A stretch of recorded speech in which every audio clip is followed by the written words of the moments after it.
I actually felt the call to foster probably about 6 years ago. When we started the process, we very much had a family meeting with the children and very much took their input on it, and they were all very motivated. We started working with Miss LaFawn, and all of a sudden it just like went flying. Like, we had our fire inspection and we had like just everything all of a sudden started flying, and within 3 months, like, we were licensed, and we actually got our first placement like 2 weeks after our license was finalized. Once it started going, it happened really quickly. We've had, multiple placements over the years. We really got to do what we felt like the Lord called us to do, which was always to promote the reunification and to offer that support system.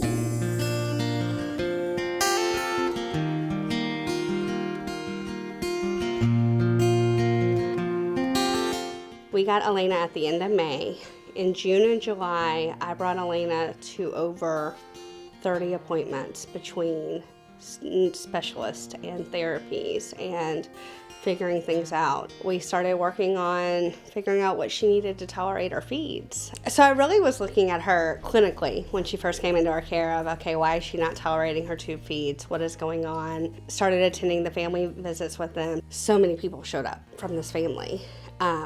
And that was kind of eye-opening for us, because I was like, if there was all this family and all this support, like, what is going on? Like, how did this child end up here? The first visit that we did, we met at a park, and like, their family is actually very, very unified. They all live very close together. She started gaining weight, and we started figuring out a way to get her feeds in her.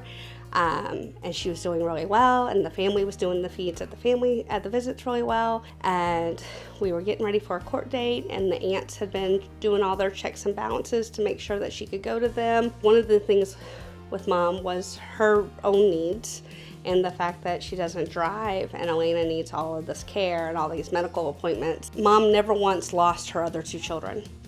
Not once. Not that they didn't love Elena. It's not that they didn't care for Elena. It's truly that Elena's needs were more than what they could do, and the aunts were willing to step in and fill in the gap. We were getting ready for that court date. We were getting ready for that transition. Everybody just kind of thought that that's what was happening. And right before that happened, something with Elena's body changed, and all of a sudden she wasn't tolerating her formula at all. And I had to do a complete food change. And it went from being a milk tube feed to a puree tube feed. I didn't think that that would change the court plan at all, but something behind the scenes happened, and the morning of court, they were talking about me keeping Elena. So I talked to the guardian ad litem that morning, and I asked her, I said, listen, if I'm willing to open up my home and the aunts are willing to come and stay with me basically from sunup to sundown and do her care for the whole day, is that enough for you? And she's like, if they're willing to do it, and you're willing to do it, then yes, I would be okay with that switch. Elena's mom, there's some sacrificial love there, because again, the other two children are with her. Shortly after the transition happened, Elena was actually in my care, and she had a pretty bad seizure. She had to go to the Children's Hospital via ambulance. I was in there as the person who rode in the ambulance with her. Well, once her mama got there, I was trying to leave. And her mama's like, look, if you'll just video call me in, you stay in, because you know how to talk to them. Like, that's all she wanted, was for her child's needs to be met.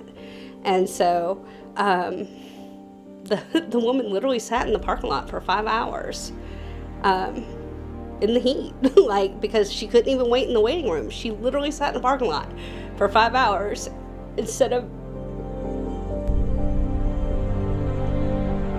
like, if it was my child, I would have been like, all right, you got to go, you got to go. I need to be in there with my baby. And she chose what she felt like was best for her versus what would have selfishly been better for her as the mom.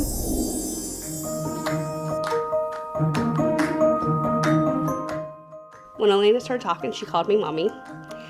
And I tried to discourage it because of how involved we were with the family. And our mom flat out said, you're more of a mom to her than I am, and it's okay. If she loves you in that way, it's okay. As she got older, I actually encouraged her to call me Tia. Tia means aunt in Spanish. It's kind of like, my name is Victoria. It works. It's okay. Like, I can be Tia. And so, like, I taught her that, but, like, they were perfectly okay with her calling me mommy because they knew how much I loved that child, and they knew where my heart was.